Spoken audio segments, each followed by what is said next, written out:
Allah Hazrat Imam Ahmed alayhi rahmah put a fatwa of kufr on certain personalities during their life. Why did they put that fatwa of kufr? And also there's this dilemma between people. Some people think that Allah Hazrat alayhi rahmah was too harsh and too quick and prompt and strict in putting that fatwa, and is this correct? And can you inshallah shed some light on that inshallah? Bismillahirrahmanirrahim. In front of me I have Fatawa Rizviya, volume number 30, and in this the Risala of Tamheed Iman and Al-Amn wal Ula, and also I have in front of me As-Sawarim al-Hindiya, which is also here as As-Sawarim al-Hindiya, which was by Mawlana Hashmat Ali Khan rahmatullahi ta'ala alayhi, and Fatawa Rizviya here as well. And in this, the two questions you asked, to try to put them into quick. Firstly, what must be understood is that what was the reason for the fatwas, and secondly, what precautions did Allah take in giving the fatwa, and also did he rush? So firstly, to talk about just briefly in As-Sawarim al-Hindiya, it mentions here that those people which Allah put a fatwa of kufr on, that these people are out of the fold of Islam. Firstly, like as Allama was mentioning about we'll further mention about as Pir Mehdi Shah Sahab, how he conquered the Qadianiyat. Allah also put a fatwa of kufr on these people, which I will be mentioning now inshallah. But before he put the fatwa on them himself, first he travelled to Makkah Sharif and he travelled to Medina Sharif. He travelled to Haramain, he travelled to the two blessed cities of Medina Sharif and Makkah Sharif, and he went to the ulama there, and he showed these ibadahs which I will be presenting to you now. He showed these to them, and he said to them, look, this is what I have brought in front of me, and now you tell me what is your ruling on this. And in Hussam al-Haramain, which is the book which is compiled, where over 30 ulama, the great sheikhs, the mufti, the qazis of Makkah Sharif, Medina Sharif, they signed upon these ibadats that the person who has wrote these and the person who is aware of these, man ittala ala hazihi al-abara wa man shakka fi kufrihi wa azabihi faqad kafar, that the person who wrote these ibadats and the person who is aware of reading these ibadats, and after that the person who does not consider these people to be out of the fold of Islam or doubts their kufr, he is out of the fold of Islam himself. So before you go into your call, inshallah, I'm just quickly going to run through the... take as much time as you need, inshallah. So obviously Ghulam Qadiani, what he wrote himself, inshallah, Allama Sahib will do more wazahat on that later on, but just to quickly, what was showed into the ulama of Haramain, the one thing which Ghulam Mirza Qadiani said, कि Allah वही है जिसने अपना रसूल कादियान में भेजा. Meaning, he refers to Allah subhanahu wa ta'ala, that Allah is that one who sent his messenger to Qadian, which is a place in Pakistan. He referred to himself. And then he goes on further, he goes, और लिखा पहले 400 अंबिया के पेशन गोइयां झूठी हो चुकी है. That the 400 anbiya which have come before me, so called, to himself, all their shariat, all their work and everything is all finished now. And especially he mentions Hazrat Isa alayhi salatu wasalam. Then he wrote this, so this was one of the reasons why, one of many reasons why the fatwa of kufr, of infidelity, of non-Muslim being non-Muslim was put on Ghulam Qadiani. We don't like to call him Ahmed, because Ahmed is also the name of the Prophet as well. So out of adab. Further on, Qasim al-Notwi, in Tahzirun Nas. This, what we must understand here as well, that along with this fitna of Qadiani, this fitna of this person is also mulawwas in this, is mixed in this as well. Because Qasim al-Notwi writes in Tahzirun Nas, बल्कि अगर bill फर्ज आपके ज़माना में भी कहीं और कोई नबी हो, जब भी आपका खातिम होना बाद दस्तूर बाकी रहता है. This Tahzirun Nas, सफ़ा नंबर 14, पेज नंबर 14. बल्कि अगर बिल फर्ज बाद ज़माने नबी भी कोई नबी पैदा हो तो भी खातमियत मुहम्मदी में कुछ फ़र्क नहीं आएगा. This is written on page number 56. Meaning, Qasim al-Notwi writes here about the possibility of another prophet coming after the Messenger sallallahu alaihi wasallam. So he opened the doors for the fitna of Qadianiyat. He opened the doors for the fitna of Mirzaiyat.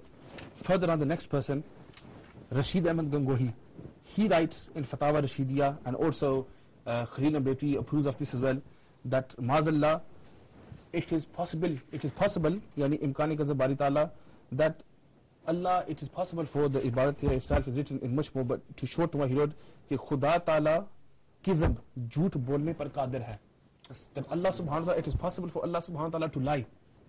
This was one of the reasons why the fatwa of kufr was put on him. Then further on, in Barahin Qatiya, written by Khalil Ahmed Ambetwi, it's written in them कि शैतान और मलकल मौत को ये वुसअत नस से साबित हुई कि फिल्म की कौन सी नसें कती हैं जिससे तमाम नसूस को रद्द करके एक शिरक साबित करते हैं और इससे पहले लिखा कि शिरक नहीं हो को नस ईमान का हिस्सा है.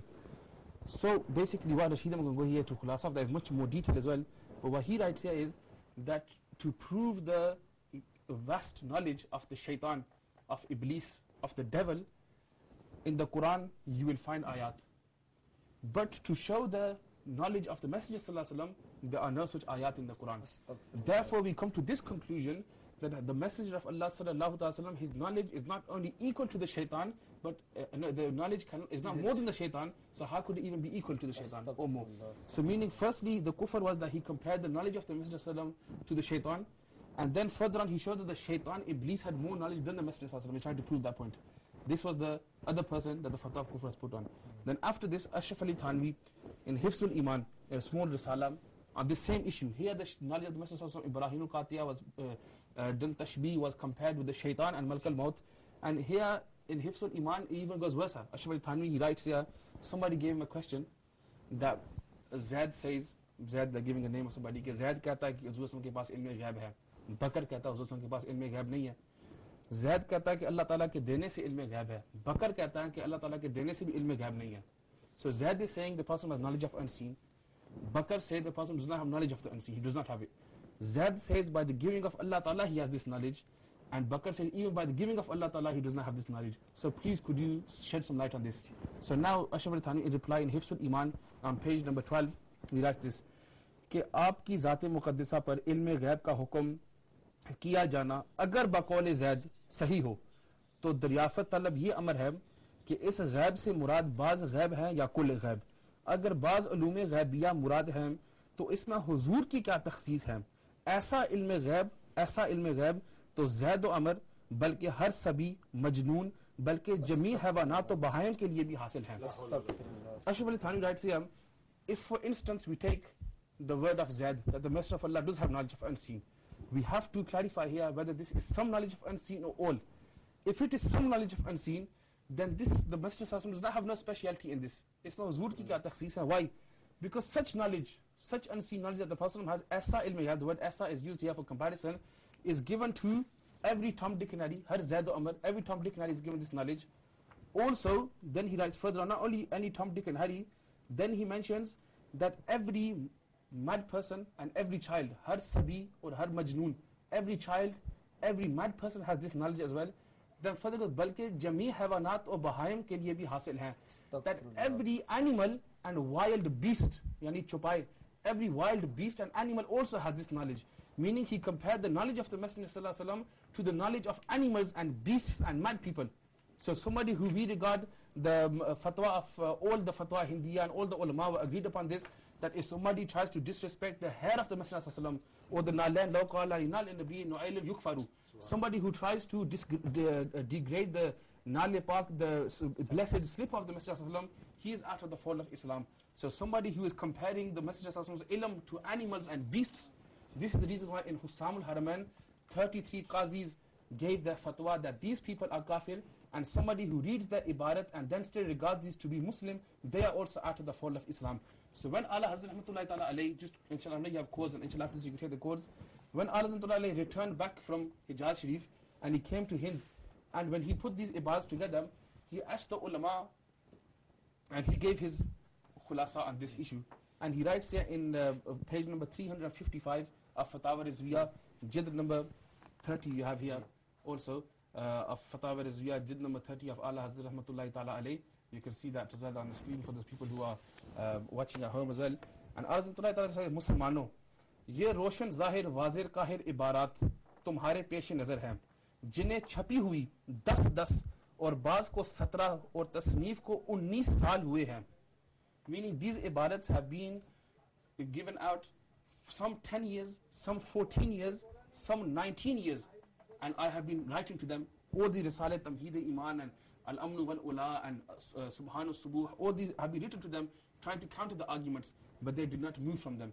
Then as a result, Allah Azamtullah Ta'ala, it goes on to much more, I'm not reading all of that, I don't have no time, and he said that the fatwa of kufr of these people, and then he writes here further, he goes, हमारे नबी सल्लल्लाहु अलैहि वसल्लम ने अहले ला इलाहा इल्लल्लाह की तकफीर से मना फरमाया है जब तक वजह कुफर आफ्ताब से ज्यादा रोशन ना हो जाए और हुक्म इस्लाम के लिए असलन कोई ज़ईफ महाल भी बाकी ना रहे. So he says that the Messenger said that do not call the people that say la ilaha illallah Muhammad Rasulullah kafir until that kufr is more clear than the sunlight. When is that clear to you, then you can. And then he writes further, Allah says that हजार बार Allah मैं हरगिज इनकी तकफीर पसंद नहीं करता. That I say again and again and again, Allah saying that I do not like to call these people kafir, but I am forced to. Therefore the fatwa was given on these people, and the fatwa was said, just quickly finish, कि जो कुछ इन दुश्मनियों ने लिखा चा ज़रूर अल्लाह और रसूल सल्लल्लाहु अलैहि वसल्लम की तौहीन है और दुश्मन है. अल्लाह और रसूल सल्लल्लाहु अलैहि वसल्लम की तौहीन करने वाला काफिर है. This is the is a disbeliever. जो इन्हें काफिर ना कहे, जो उनके पास कोई भी लिहाज रखे, जो उनके उस्तादी या रिश्ते या दोस्ती का ख्याल करे या फख्र करे, वो उनमें से ही है और उनकी तरह ही वो काफिर हो जाएगा. So basically what you're trying to say is anybody who associates with these people and anybody who is aware man ittala ala hadhihi al-abara wa man shakka fi kufrihi wa azabihi faqad kafar. And the hukum is wa hukmuhu inda al-ummati al-qatl, that these people, the fatwa is given that these people should be killed, and these people who did the tawheen of the Messenger sallallahu alaihi wasallam. And I have with me the thesis of Imam Ahmed, which I'm not going to go into now, there's not less time, but there's a call here of many ulama, like Hazrat Qazi Ayaz in Ash-Shifa bi Tarif Hukuk al-Mustafa, Imam Taqiyuddin Subki, Imam Khafaji in Nasim Riyaz Sharaf Shifa, and Mullah Ali Qari in Sharaf Shifa, were all mentioned that the person who does any sort of disrespect for the Messenger sallallahu alaihi wasallam is out of the fold of Islam. He should be killed, and to have doubt in his kufr, the one who does the doubt, he is also out of the fold of Islam. So he's also a disbeliever. So this was the khulasa of why the fatwa was given and the precautions that Allah took up to 19 years talking to these people, trying to convince them that what they're saying is wrong and take it back. But when they were stuck on this, that no, we will do the disrespect of the Messenger, then Allah was forced to say that the one who doubts that kufr, he is also out of the fold of Islam. MashaAllah.